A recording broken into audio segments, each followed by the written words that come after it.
আরো জোরে, আবু বকর ওমর উসমান আলীর সঙ্গী কেমন, কেন গো দুই নয়নে রসূল পাক, দুই নয়নে লে পাক, দুই নয়নে রসূল পাক দেখিলে কেমন হতো জন্ম আমার নবীর যুগে হলে। আল্লাহ কবুল করুন, একদিন অন্তত আমাদেরকে মদিনার মেহমান বানিয়ে নাও। আরো জোরে বলুন আল্লাহুম্মা আমিন। মক্কাতে যদি আপনি যান, এক রাকাত নামাজ পড়বেন 1,00,000 রাকাতের সওয়াব। মদিনাতে যদি আপনি যান, এক রাকাত নামাজ পড়বেন 50,000 সওয়াব। দাম কার বেশি? জোরে বলুন। কেন? নেকি বেশি দেখে?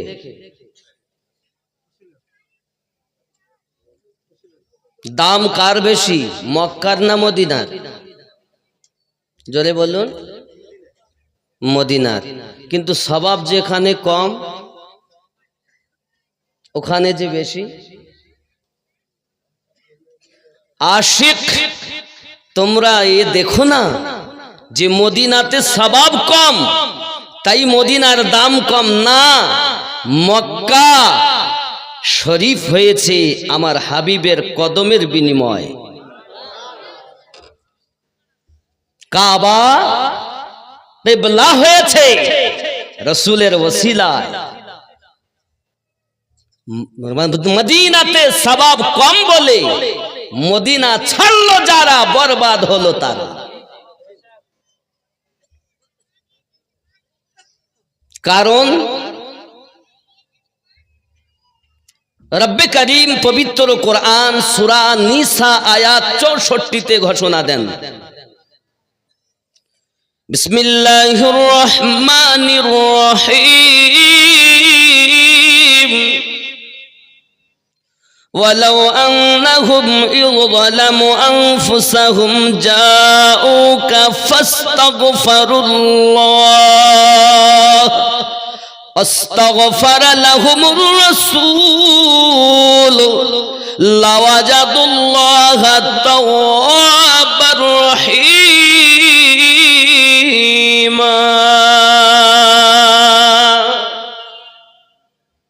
ওয়ালাউ আন্নাহুম ইযলামু अनफुसहुम जाओ, अगर कोई अपने नफ्स पर जुल्म कर ले, नफ्स আল্লাহ পাকের শ্রেষ্ঠ জীব আমরা, আল্লাহর যত মখলুকাত আছে তাদের মধ্যে শ্রেষ্ঠ আমরা। তো আমাদেরকে আল্লাহ 10টি জিনিস দিয়ে সৃষ্টি করেছেন। কয়টি? দুনিয়ার 5টি, আর আলামে আরো আর 5টি, আলামে খলকের 5টি, আলামে আরো আর 5টি। আলামে খলকের যে 5টি সেটি হলো আগুন, পানি, মাটি, বাতাস, নফসে আম্মারা। খুব খেয়াল করবেন, এ বক্তব্য সব জায়গায় শুনতে পাবেন না। মাটি, পানি, আগুন, বাতাস, নফসে আম্মারা 5টি হয়েছে। তো এটি হলো আলামে খলক। আর 5টি হলো আলামে আরওয়া। একটির নাম কলব, একটির নাম রুহু, আর একটির নাম সির, একটির নাম খফি, একটির নাম আকফা। এই 5 আর 5 10টি দিয়ে সুন্দর 3.5 হাত গঠনের একজন মানুষ আল্লাহ বানিয়েছেন। কেমন বানিয়েছেন? রব্বে করিম বলেন, লাকাদ খালাকনাল ইনসানা ফি আহসানি তাকওয়িম।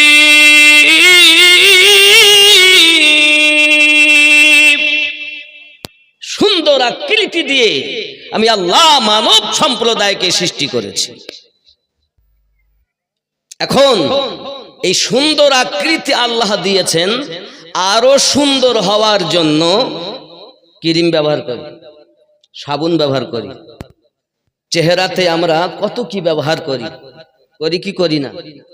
করি কি করি না? কারণ কেউ মনে করছে আমাকে দেখবে, স্বামী মনে করছে বিবি দেখবে, বিবি মনে করছে স্বামী দেখবে, মানুষেরা আমাকে দেখবে, তাহলে মুখে আমাকে কত রকমের ক্রিম ব্যবহার করতে হয়। আয় বাবা, মানুষ দেখবে চেহারা, তাতে যদি এত পরিষ্কার করতে হয়, আল্লাহ তো চেহারা দেখেন না, আল্লাহ দিল দেখেন, তাহলে এই দিলটাকে কত পরিষ্কার করতে হবে। একবার দিল পরিষ্কার করেছেন? এ বক্তব্য এখন সমাজে নাই, এখন শুধু ফজিলাতের রদ। মানুষ কিভাবে মানুষ হবে এ বক্তব্য আজ না। চেহারা সুন্দর করতে গেলে এত মাজা ঘষা করি, আল্লাহ দিল দেখেন, এই দিলটাকে আমরা কয়বার মাজা ঘষা করেছি খেয়াল করবেন। আব্বাজি আমার, এই দিলটাকে আপনি ভালো করে সংশোধন করুন, কারণ আল্লাহ পাক বলেন মানুষকে আমি সুন্দর করে তৈরি করেছি, এর মধ্যে আমি একটা রাজধানী দিয়েছি।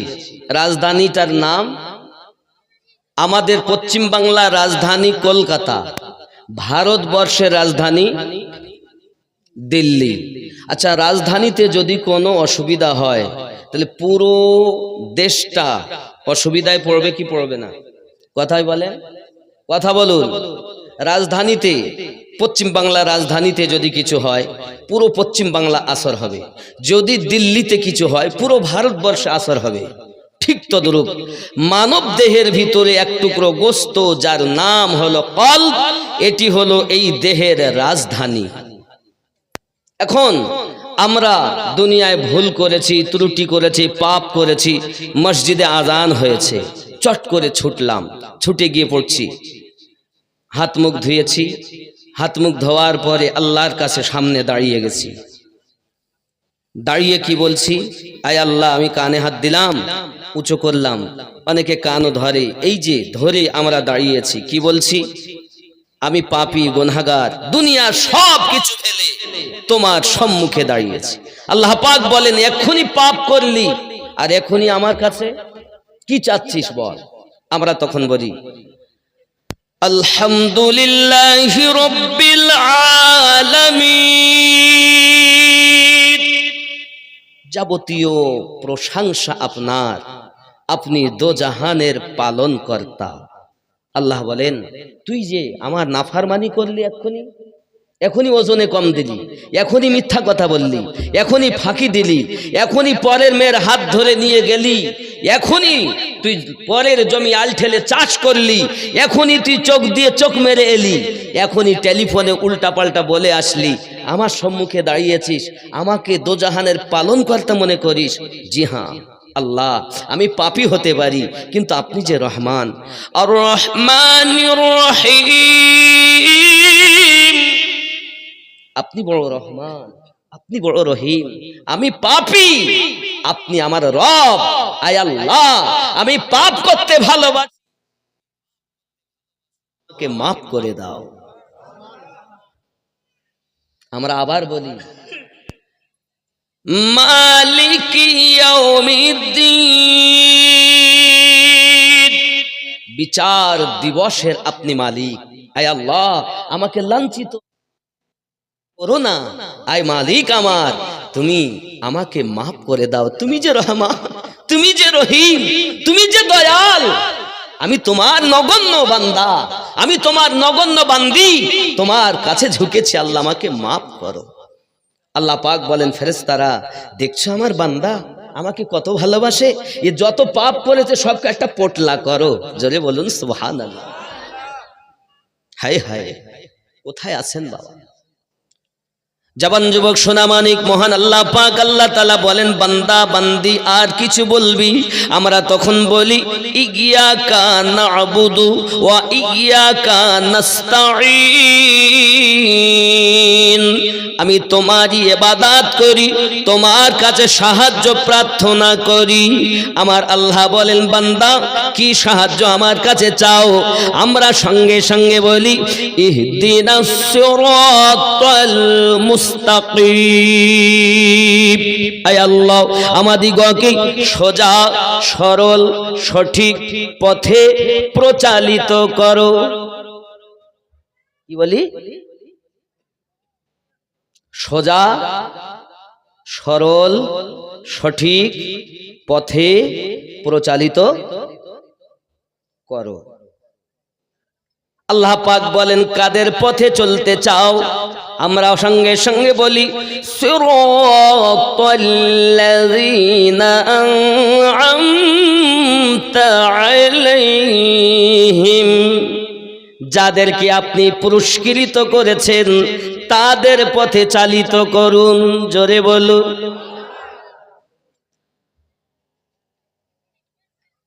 তাদের পথ ছাড়া অন্য পথে চলবে না। না না না না, গায়রিল মাগদুবি আলাইহিম ওয়ালাদ।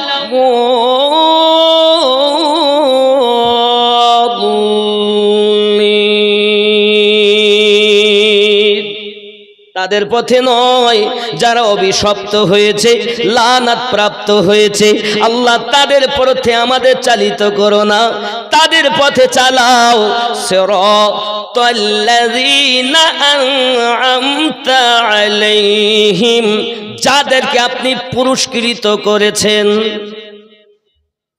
এটা পুরা সূরা ফাতিহাটা প্রার্থনার সূরা। কি প্রার্থনা? একটাই, সোজা সরল সঠিক পথ। জোরে বলুন। কাদের পথ? সিরাতাল্লাযীনা আন'আমতা আলাইহিম। এটাই তো আমরা নামাজে বলি, নাকি বলেন? আমি কি মন গড়া কথা বলছি? খুব দিলের কান দিয়ে শুনবেন, তাহলে বোঝা যাবে সোজা সরল সঠিক পথ ওটাই যা আল্লাহ পাক যাদের উপরে প্রাইজ দিয়েছেন, উপহার দিয়েছেন, তাদের পথটা হলো সোজা সরল সঠিক পথ। জোরে বলুন। তাহলে আমাদের বাকি রয়ে গেল যে প্রাইজ কাদের উপরে, উপহার কাদের উপরে। এটাই যখন আমরা জেনে নেব তখন আমরা সোজা পথ, সঠিক পথ, নির্ভেজাল পথ পেয়ে যাব। ঠিক কিনা বলুন? এই কথা বলেন না, ঠিক না ভুল বলছি? আয় আল্লাহ, আপনি বলুন কাদেরকে আপনি প্রাইজ দিয়েছেন? আল্লাহ পাক বলছেন, বিসমিল্লাহির রহমানির রহিম, উলাইকাল্লাযী আন'আমা আল্লাহু আলাইহিম মিনান নাবিয়্যিন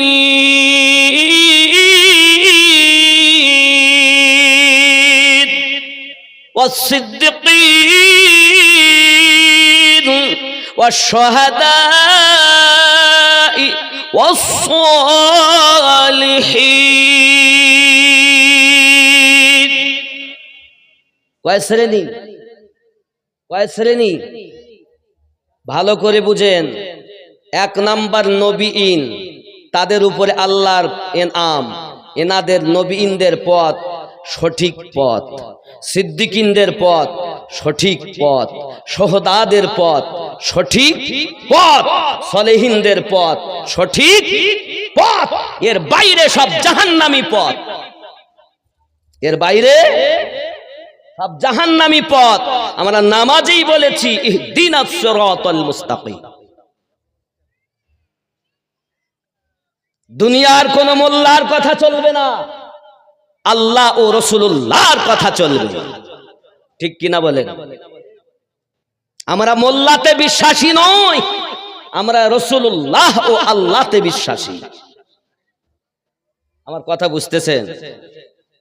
তাহলে চার শ্রেণীতে বিভক্ত তারা, নবীন, সিদ্দিকিন।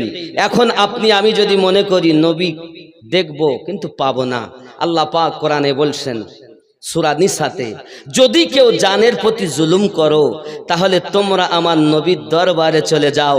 আমার নবীর দরবার আমি আল্লাহর দরবার। সূরা নিসা আয়াত 64 খোলো। আব্বাজি আমার সোনা মানিকেরা, আয় আল্লাহ পাক নবী পাকের দরবারে গেলে কি হবে? আমার আল্লাহ পাক আল্লাহ তাআলা বলছেন যাউকা ফাস্তাগফিরুল্লাহ, যাওয়ার পরে আমি আল্লাহর কাছে ক্ষমা ভিক্ষা চাইবে, ওয়াস্তাগফারা লাহুমুর রাসূল, আর আমার নবী তোমাদের পক্ষ থেকে আমি আল্লাহ পাকের কাছে সুপারিশ করবে। লাওয়াজাদুল্লাহ তাওয়াবার রহিমা, আমি আল্লাহ পাক তোমার তওবা কবুল করব, রহমত বর্ষণ করতে থাকবো। বোঝা গেল রব্বে করিম মাফ দিবেন, রাসূলে পাকের ওসিলাতে দেবেন। ওয়াস্তাগফারা লাহুমুর রাসূল, তোমাদের পক্ষ থেকে নবী যখন আমার কাছে সুপারিশ করবে আমি আল্লাহ তোমাকে মাফ দিয়ে দেব। আরো জোরে বলো। এখন যদি কেউ বলে মদিনায় যাব না, মক্কা থেকে আমার কাজ শেষ, এই যুবকেরা মক্কাতে 1 লক্ষ রাকাতের সওয়াব হলে কি হবে? 1 রাকাতের পরিবর্তে 1 লক্ষ পাবো।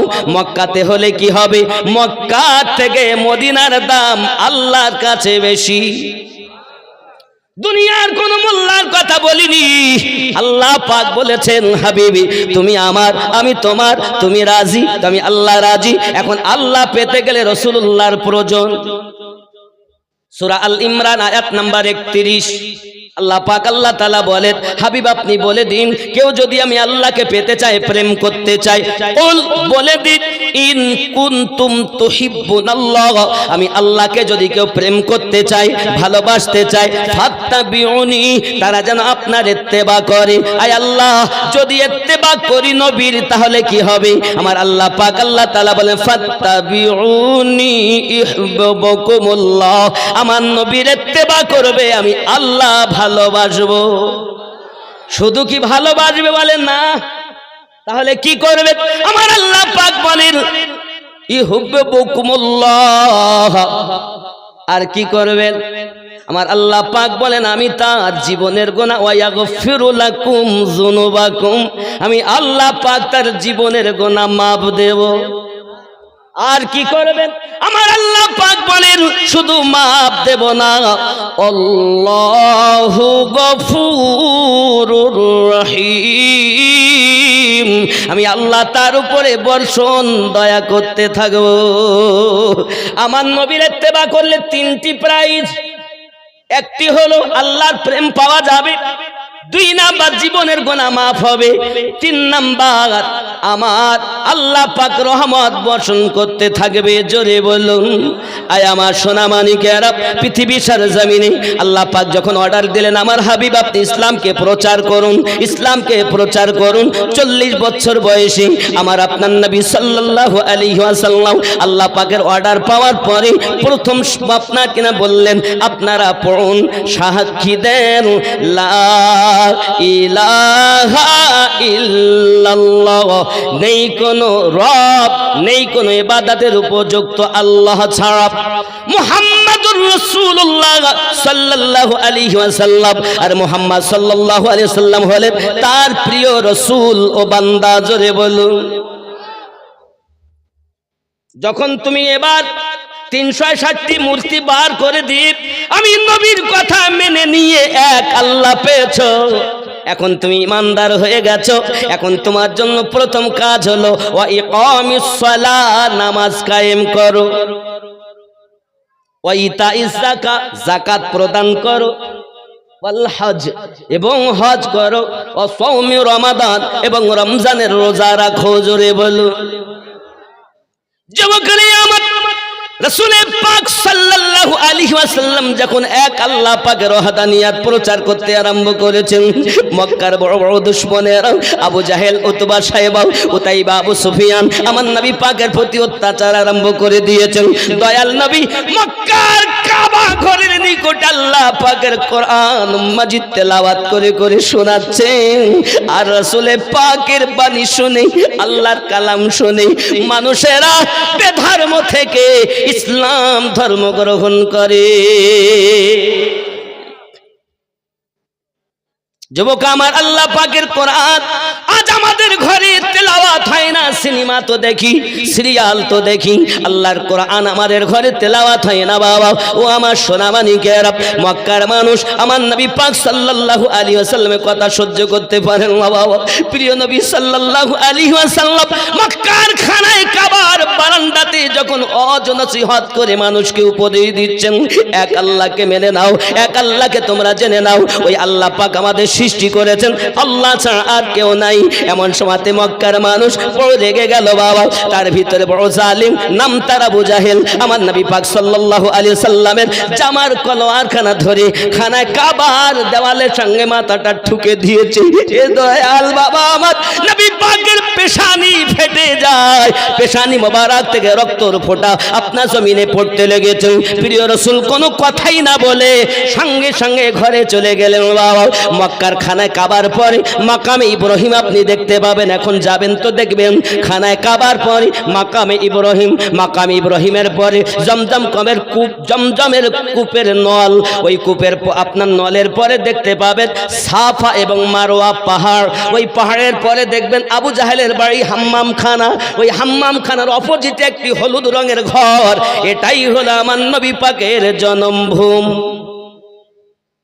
এটাই আমার নবীর জন্মভূমি।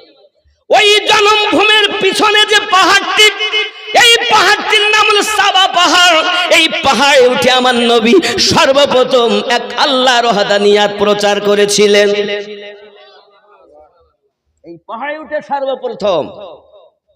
এই যুবকেরা আমার, তাই তো আমি বলি দিনী কত আলোচনায় থাকতাম আমি অধম, সামনে রাসূল পাক হতেন, পাশে সাহাবাগণ।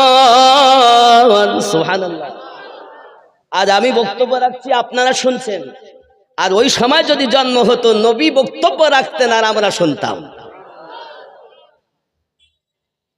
রাসূল আমার মক্কার খানায় কাবার নিকটে যখন ইসলাম প্রচার করতে আরম্ভ করেছেন, সোনা মানিকেরা আমার মাথায় রাখুন, আমার নবী টুকটুক করে বাড়িতে পৌঁছালেন। আম্মা খাদিজাতুল কুবরা সালামুল্লাহি আলাইহা, আম্মা জান আমার রাসূলে পাকের যখন পেশানি থেকে রক্ত ঝরতেছে, সঙ্গে সঙ্গে উনি আর কোনো কাপড় চোপড় পেলেন না, এমন কোনো জিনিস পেলেন না যাহা দিয়ে আপনার কিনা মাথা ব্যান্ডেড করে দিবেন। উনি মাথা তো ব্যান্ডেড করতে পারলেন না বাবা, মাথা তো ব্যান্ডেড করতে উনি পারলেন না, কিন্তু করলেন কি জানেন? হযরতে আম্মা জান খাদিজাতুল কুবরা সালামুল্লাহি আলাইহা আমার রাসূল পাক সাল্লাল্লাহু আলাইহি ওয়াসাল্লাম এই রক্ত মোবারক ঝরা সইতে পারছেন না, নিজের বাড়িতে কোনো কাপড় নাই। ও মলবিটোলার জননী মা খালাও, শুনে নেন, রাতের বেলা মক্কা নগরের সর্বশ্রেষ্ঠ ধনী মহিলা আম্মা খাদিজাতুল কুবরা রাদিয়াল্লাহু তাআলা আনহা ঘরে এমন বাড়তি কাপড় নাই যে কাপড়টি ছুঁয়ে আমার নবী পাকের মাথায় ব্যান্ডেড করে দেবে। একবার কি চিন্তা করেছেন আমার নবীর জন্য তিনি কত কুরবানি দিয়েছে?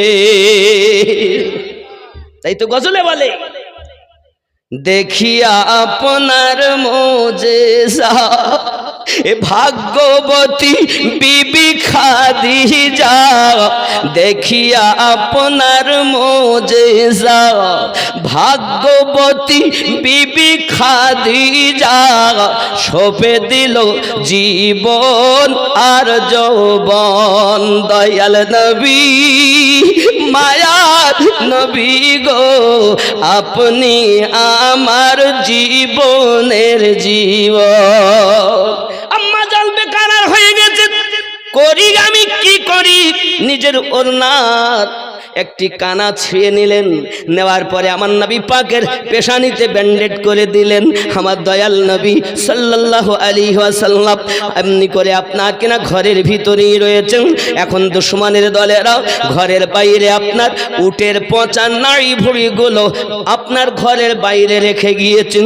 আবু জাহেলের দলের লোকেরা রেখে গিয়েছি, আব্বা এত দুর্গন্ধ, ওই দুর্গন্ধতে ঘরের ভিতরে থাকা যায় না।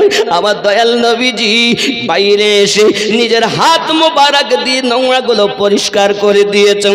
দেওয়ার পরে মহান আল্লাহ পাকের দরবারে হাত উঠিয়ে ফরিয়াদ করেন, মালিক আমার উম্মত চিনতে পারে না, তুমি তাদেরকে মাফ করে দাও। এরকম দয়াল নবী কি দুনিয়াতে আর হবে? হে বাবা, আর কি পাওয়া যাবে? তাহলে এমন নবী যখন আমরা পেয়েছি, গর্ব করি, ফখর করি। আমাদের নবী শ্রেষ্ঠ নবী, ওই নবীর উম্মত হয়ে আমরাও শ্রেষ্ঠ হয়েছি। ওই রাসূলকে যত ভালোবাসা যাবে, আমার আল্লাহ তত রহমত বর্ষণ করি যাবে। রাগ করছেন কথা? ইসলামের প্রাথমিক যুগ বড় কষ্ট বাবা। আমার দয়াল নবী মুস্তাফা কখনো বদদুয়া করেননি, সদা সর্বদা আল্লাহ পাকের কাছে আমাদের জন্যই দোয়া করেছেন বাবা। আমার নবী তেলাওয়াত আবার শুরু করেছেন খানায় কাবার কাছে এসে। এমন সময়তে রাসূল পাক সাল্লাল্লাহু আলাইহি ওয়াসাল্লামের বাণী শুনে বাবা, এক ইহুদি তার একটি বালক ছেলে 6 থেকে 8 বছর তার বয়স হবে। ওই ছেলেটি আমার নবী পাকের তেলাওয়াতে কোরআন শুনে আর আমার নবী পাকে জিয়ারত করে। এত সুন্দর তেলাওয়াত, যত শুনে তত ভালো লাগে, আমার নবীর প্রেমে পড়ে যায়। প্রেম প্রেম প্রেমে যখন পড়ে গেল, বাপ জিজ্ঞাসা করে, খোকা তুই কোথায় যাস? বলে রাসূল তেলাওয়াত করেন, আমার ভালো লাগে। তার কথা দুনিয়ার কোন কবির কাব্য নয়, সাহিত্যিক নয়, এমন বাণী আমার পিতা, আপনি যদি শোনেন আপনিও মুগ্ধ হয়ে যাবেন। বুঝতে পেরেছি তোকে মুহাম্মদ সাল্লাল্লাহু আলাইহি ওয়াসাল্লাম জাদু করেছে, তাকে জাদু করে ফেলেছে। জোরে বলুন নাউজুবিল্লাহ। আমাদের নবী কি জাদু কর? হ্যাঁ। কেউ বলে নবী জাদু করেছে, আমি বলি হ্যাঁ।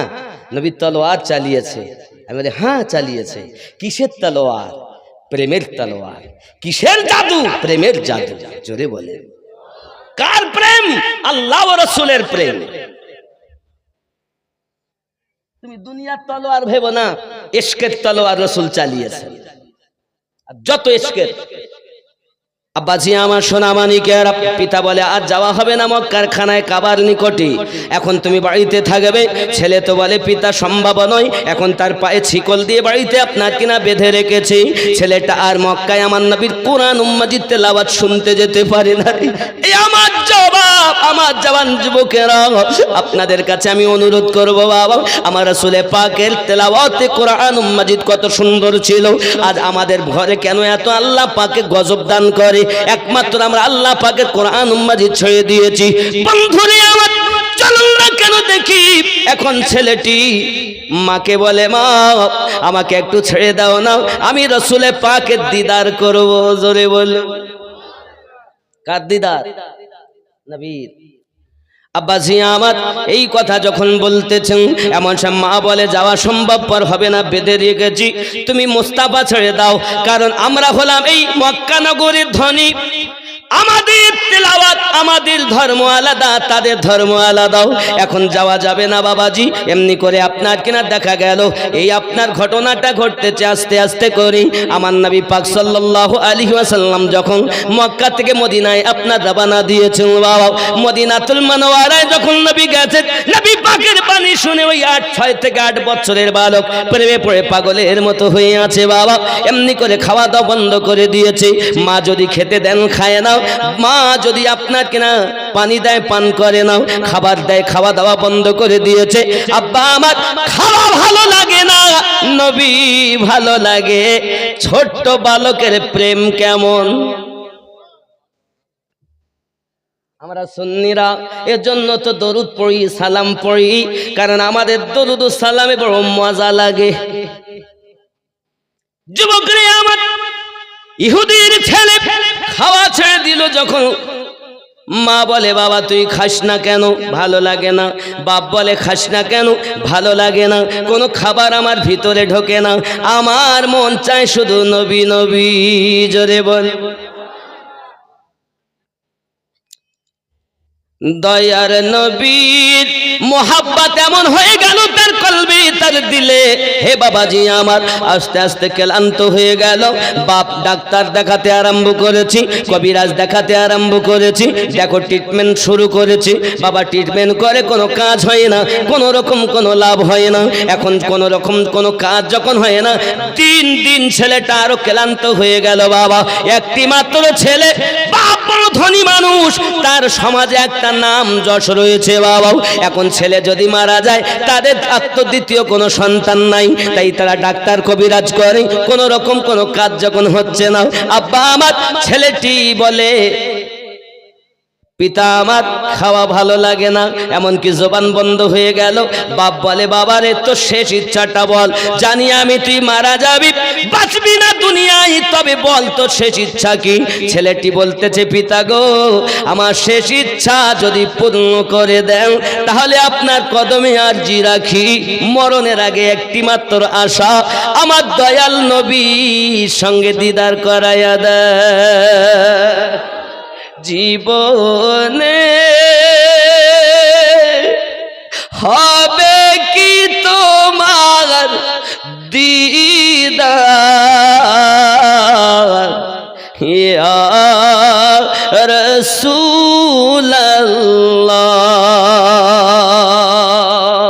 এ আশায় রয়েছি আমি গুনাহগার, ইয়া রাসূলুল্লাহ।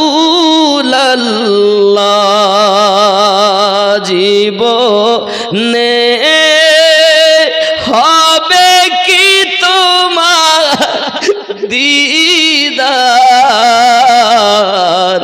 ইয়া রাসূলুল্লাহ। জোরে বলুন। জাহানে যেদিকে তাকাই দরুদি, আর তো কেহ নাই, জানি যে তুমি রহমতের ভান্ডার, ইয়া রাসূলুল্লাহ। জোরে বলো। হে মরণের কালে যেন পাই শুধু তোমার কদম তলে ঠাই, এ আশায় রয়েছি আমি গুনাহগার, ইয়া রাসূলুল্লাহ। জীবনে পাবো কি তোমার দিদার, ইয়া রাসূলুল্লাহ। আল্লাহুম্মা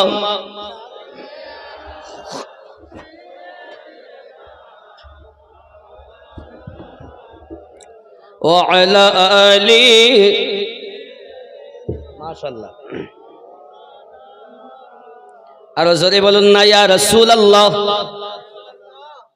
বাপ দেখে ছেলে তো আশায় নবীর দিদার করবে, তো শেষ ইচ্ছা তো ওয়াদা করেছি আমি পূর্ণ করব।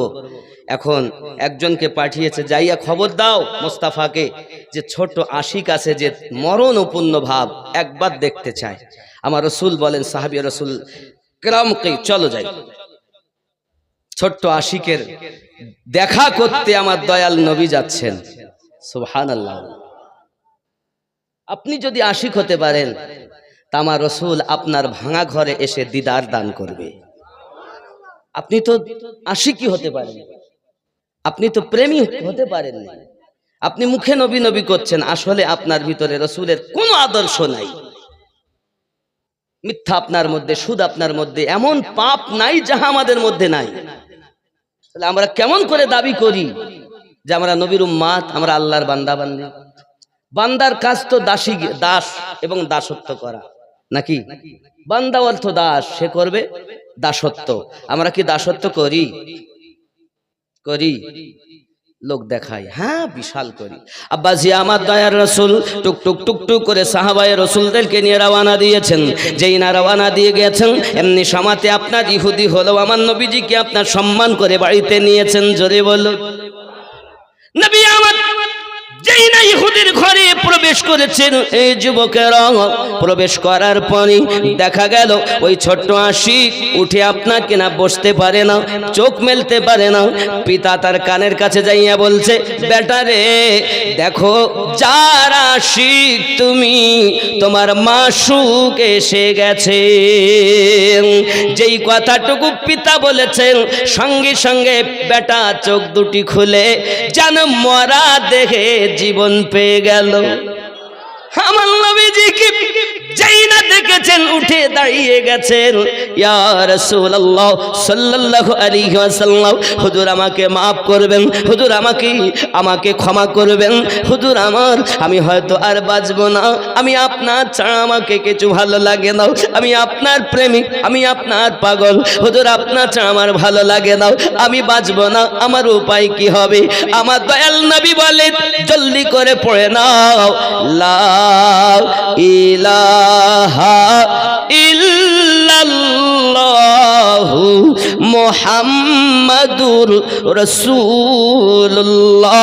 সাবিরে আর কাঁদতে হবে না, আমি নবী এই দুনিয়া থেকে আখিরাত পর্যন্ত তোমার জামিন হয়ে গেলাম।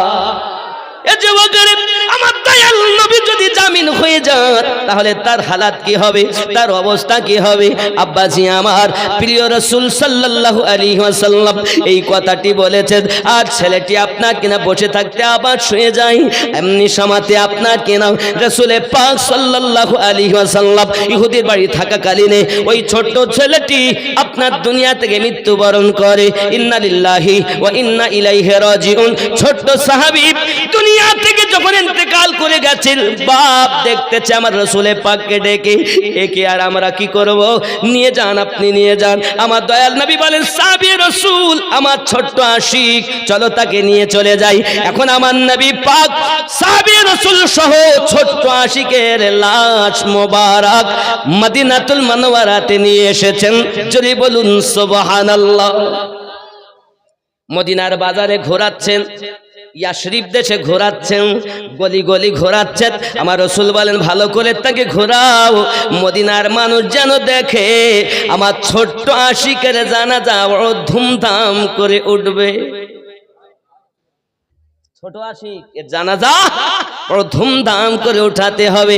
আব্বাজি আমার তা জানাজাটা বড় আনন্দের সহিত সাহাবী রাসূল আপনার মদিনার গলিতে ঘোরাতে লেগেছেন। ঘোরাতে ঘোরাতে ঘোরাতে ঘোরাতে এমন অবস্থা হয়ে গেল, যখন আপনার নিয়ে গেছেন দাফন করার জন্য, আমার নবী পাক সাল্লাল্লাহু আলাইহি ওয়াসাল্লাম ডিঙি মেরে মেরে আপনার চলছেন, বারবার পাসিনা মোবারকা নবী আমার মুছতেছেন। সাহাবী রাসূলের আরজি করছেন, হুজুর আপনি ডিঙি মেরে কেন চলতেছেন? ফাঁকা তো এত ময়দান, আপনি ডিঙি মেরে কেন চলতেছেন? বারবার কেন আপনি পাসিনা মোবারকা বুঝতেছেন? আমার নবী বলেন, সাহাবী রাসূল আপনারা দেখেন না আমি নবী যাহা দেখি, আপনারা শোনেন না আমি নবী যাহা শুনি। আমার এই ছোট্ট আশিকের জানাজাতে আল্লাহ পাক এত ফেরেশতা পাঠিয়ে দিয়েছেন যে আমি নবী সোজা করে পা ফেলতে পারি না।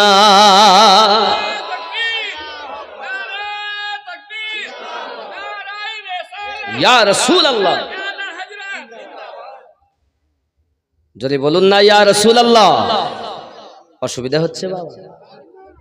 প্রাইজ কাদের উপরে? এক নম্বরে নবীন, আর যত নবী আল্লাহ বানিয়েছেন তাদের মধ্যে শ্রেষ্ঠ নবী আমাদের কাদের নবী?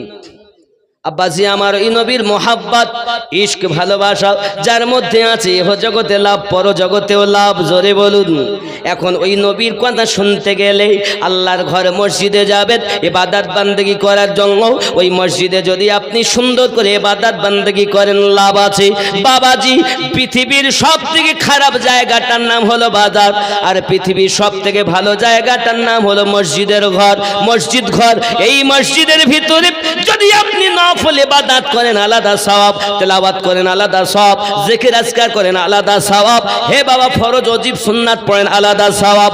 যদি কিছুই না বলে উযু হালাতে যদি মসজিদে বসে থাকেন, প্রত্যেক নিঃশ্বাস প্রশ্বাসে 10টি করে নেকি। কিন্তু আল্লাহর ঘর মসজিদে জুমার ফরজে সালাম ফিরিয়েছে তো আর নাই, ফাঁকা।